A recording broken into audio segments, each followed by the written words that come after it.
Um, how to work in tech when you don't think you're technical. My name is Sarah Harnish. So we'll go ahead and get started.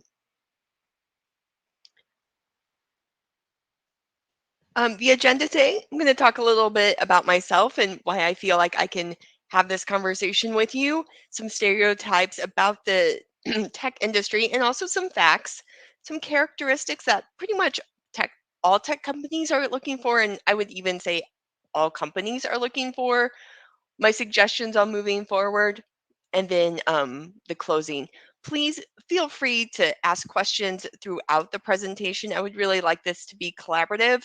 You can put a note in the chat, and Stephanie or Karen, if you could like call me out and keep track of that for me, I would appreciate it. Or just you can hold your questions to the end. I'm good either way. So with that being said, thank you for being here. It's my pleasure. So I'm going to talk a little bit about myself. And the reason I included this slide is I wanted to make it really abundantly clear that I am not considered a technical person. If you asked me to do some like C++ code, I would probably cry. I don't even know if that's actually a real term. My degree was from Ball State. Uh, I was an English major. I did get my MBA from Butler. I am in the process of getting my certificate of project management from Purdue Global. I've worked at 3 tech companies in my career. I'm also a yoga teacher and wife, bonus mom of 2 boys, and I do really enjoy my Peloton bike. Again, that's to be said, nothing about this screams she should be in tech, except for the fact that I have tech experience. So we'll go ahead and get to it. So we're going to think about stereotypes. When you think of tech workers, do you think of someone maybe like this or like this? Honestly, it's probably a little bit of a mix of the two. I know that I can be either one of those looks. Um, but the thing is, both are true. They're not mutually exclusive. I hope it's more the second. I don't want to put anybody down, but the first is very much a stereotype. So I want to talk about um, the Indiana tech market. So over 119,000 people work in tech jobs in Indiana. 3.7% of the state's workforce. Um, the median wage is $77,000. 15.5 billion or 4% of the Indiana economy, and there's 9,300 tech business establishments. My point is here that the tech market is pretty big, and there are lots of opportunities to work in there, and you don't have to look like the first picture. So moving forward, I wanted to call out some of the named companies in Indiana. This is not a full representation by any stretch of the imagination. These are probably more of the big players, the household names. So Salesforce. If you're familiar with Indianapolis, Salesforce has that big giant tower in the middle of downtown Indianapolis. Rolls-Royce. Um, sorry. Um, Rolls-Royce, they are out of the UK, but have a presence in Indianapolis. Roche, again, a global company, presence in Indianapolis. Covance, Infosys, presence in Indianapolis. Cummins, um, based in Columbus, Indiana, but presence in Indianapolis. Genesis and TechPoint. There's a ton that can be included in this, but I just wanted to give you a representation. So if you're like, I don't know any tech companies in Indiana, yes, you do. You probably know Salesforce for the very least amount that Matthew McConaughey does their commercials. They'll probably have a Super Bowl commercial next week. So just wanted to give that out there. Going to keep going. So the characteristics and skills that I'm going to say most tech companies are looking for, and again, I'm going to take that broader to a lot of other companies as well. What they're looking for is communication. So, excellent verbal and written communication skills. And I would even say in the tech industry, if you know how to take tech speak and maybe make that connection to like how you would talk to maybe your parents or your grandparents or even a kid, that is a huge skill set to lean into. Outstanding interpersonal skills. Customer service. Can you be kind? Can you respect people without, internet trolling anyone? Can you just have a conversation with someone? Can you send an email? All those things. Communication. That has nothing to do with, if you can code anything. Personal. Ability to operate effectively in an exciting environment. Um, yeah, are you interested in things? Are you a self-starter? Can you prioritize your work?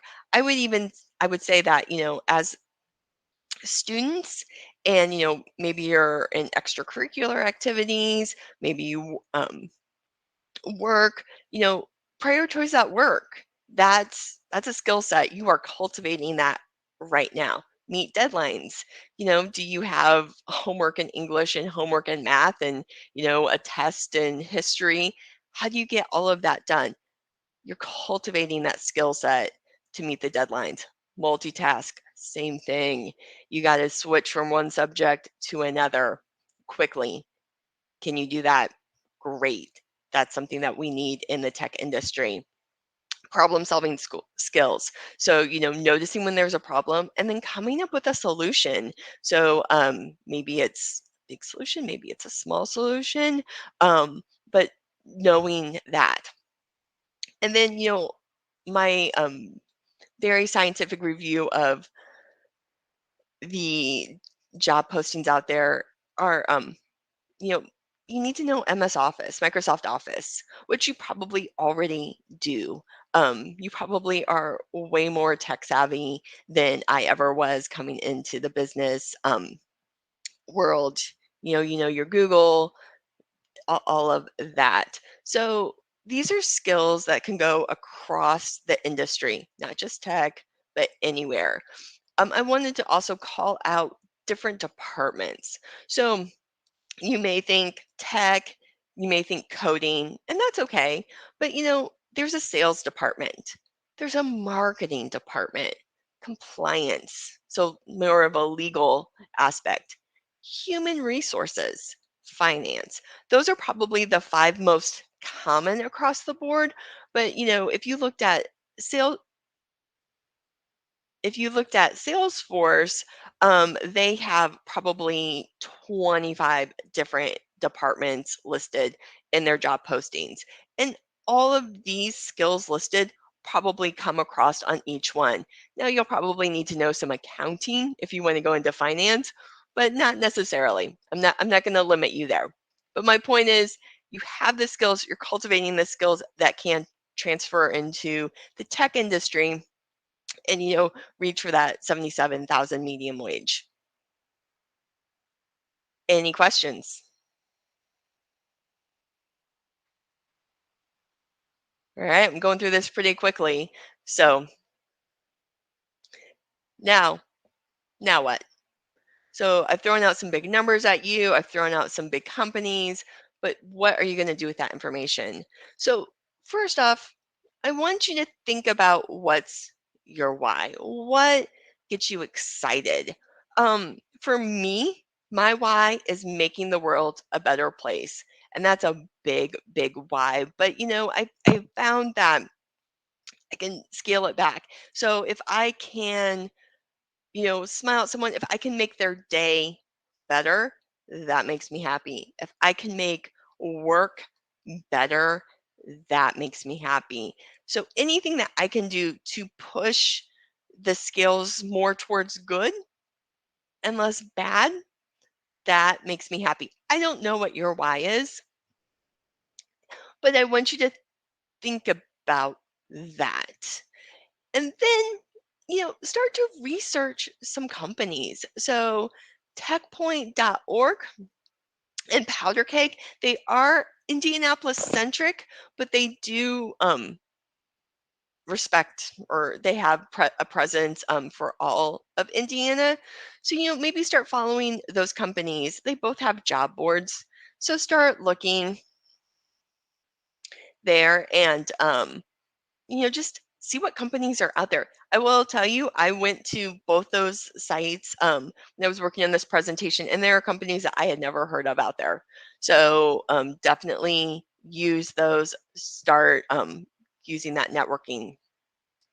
Find and follow mentors. So, what I think is so great is social media. So if you are on LinkedIn or Instagram or Facebook, and you find companies and you're really interested in like a sales role, you can find that person, maybe reach out and say, hey, would you like to grab some coffee? I don't know if high schoolers drink coffee, but something like that. I have found that people are more than willing to talk about themselves and their path, and are really, really interested in helping mo I don't want to say everyone. So helping that next generation. If you're interested, I'm currently in a project management role. If you're interested in project management, happy to have that conversation with you. If that is, I don't even know what project management is, that is a great conversation. We can get started there. And then also cultivating your skills. So, think about what you do, how you navigate your life on a day-to-day basis. Your customer service, your problem solving, multitasking, all of those things as you move through that high school day. Um, at home, sports, work, homework, all of that stuff, all of those successes help you become more marketable to the tech industry or any industry as a whole. Please don't sell yourself short. Um, you anything that you do helps push that along. And then that's really all I have. I did include my personal Gmail account. So if you have questions, if you want to know more, if you're not comfortable asking questions on this platform, I am happy to answer questions behind the scenes. If you have some questions, please feel free to ask.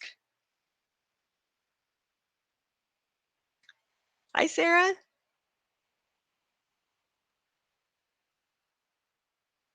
Oh, fantastic.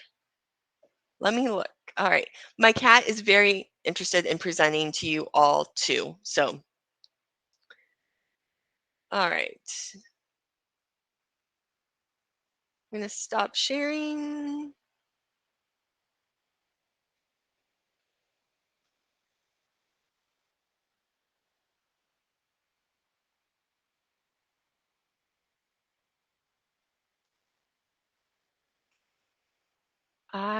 For some reason, I am having trouble seeing my browser to get to the Q&A screen. My cursor doesn't seem to be working as well as I want it to. Hi, Sarah. Hi, Sarah. I'm so sorry. Can you help me? I can't see. I I can't see my can. browser over there. Yes, I'm going to go ahead and read them to you if that is okay, and then you will just answer as they come along. Okay? Yes. Cool. Okay, Sarah. So Martin asked, how would you introduce yourself to a tech company if you aren't a tech person? Yeah, absolutely. So I think it would go back into the skills that you do have, the customer service, the problem solving, the multitasking, and focus on what you are versus what you aren't.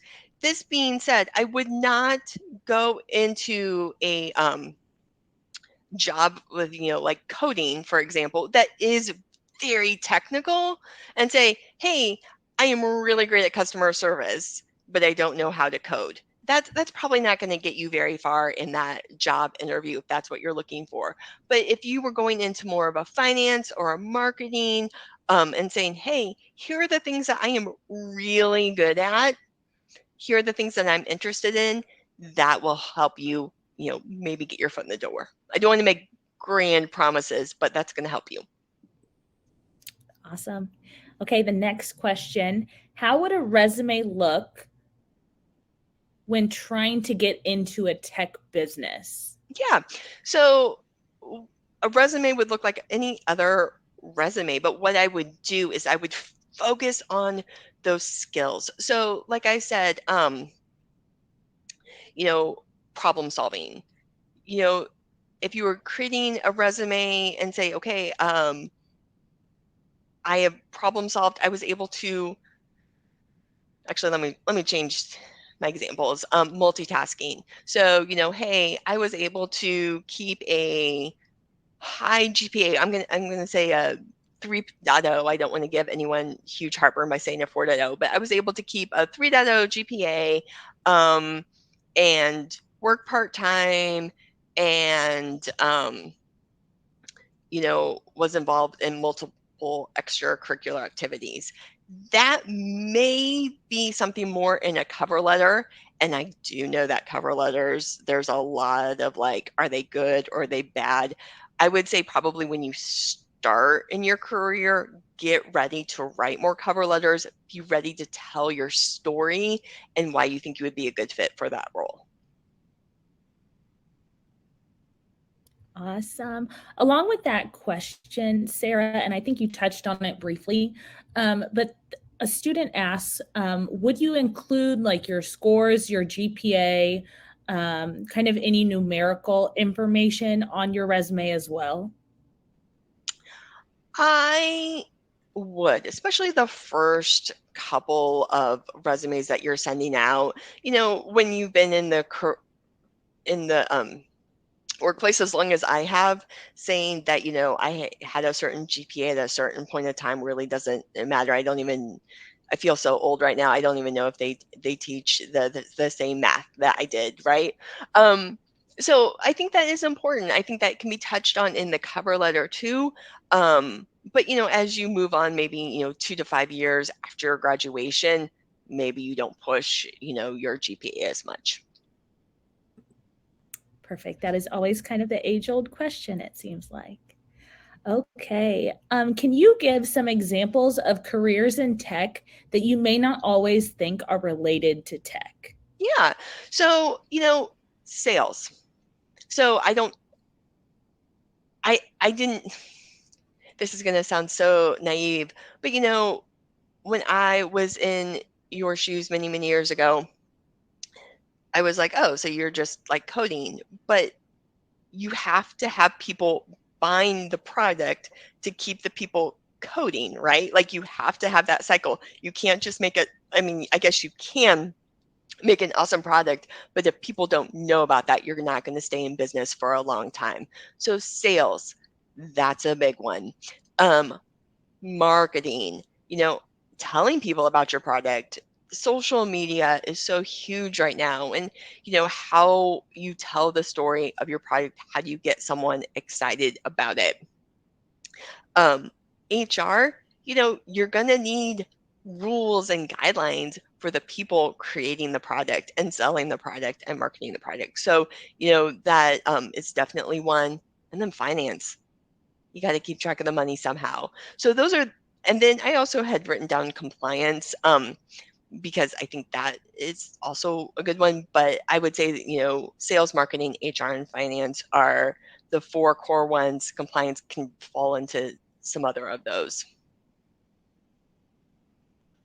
Awesome, awesome. I think you answered that question. Okay, so Elijah is asking, what are some good ways to start creating connections in the field? Yeah. So great question, Elijah. So and honestly, great questions to everyone. So the first thing that I would do is, just start looking up companies and see if there are any companies that you're like, hey, I really like their vision, their product, or what they're trying to do. It is not required, but I have worked for companies where I'm like, I'm not excited about this product at all. And then I've worked at companies where I'm like, oh my gosh, this is really good stuff. So I'm super excited about this. Again, not required, but it does help when you're a little more excited about the work that you're doing. And then, start looking at those companies, start following them on maybe Instagram, maybe Facebook, LinkedIn for sure. Going to their website and saying, okay, if I am interested in marketing, who is the CMO? Who's the chief marketing officer? Would they be willing to have a coffee with me? Send them a message on LinkedIn. Maybe not, but you can still start to reach out. I would also recommend tailoring your message so you're not just saying like this blanket statement of saying, I'm really interested in talking to you about marketing. Could we meet sometime? Say, hey, I am interested. I'm going to say Salesforce again. I'm interested in Salesforce. Here are the things I'm interested in. This is why I'm interested in Salesforce. Would you have some time to talk to me about your journey and what are some skill sets? That's how I would do it. It certainly seems to be how you get into the field is by knowing people and making those relationships. So I definitely agree. So Sophia has an interesting question. Are there tech-related responsibilities in firefighting? Is that beyond your knowledge since you aren't in the fire department? Well, so I'm going to I don't know much about firefighting, but it does remind me of a story I read in one of Malcolm Gladwell's books. And it was more about ambulances. So not the same, but still that like first responder. And in Malcolm Gladwell, well, and forgive me, I don't remember which book. I think I've read all of Gladwell's books. He talks about how they like cities started looking at like where I'm gonna use the same example, but I think you can translate it into fires. Look at where the emergencies were. So if the emergencies, for example, happen to be downtown, then they would start to station more emergency vehicles downtown. So they were closer, so they were ready to go.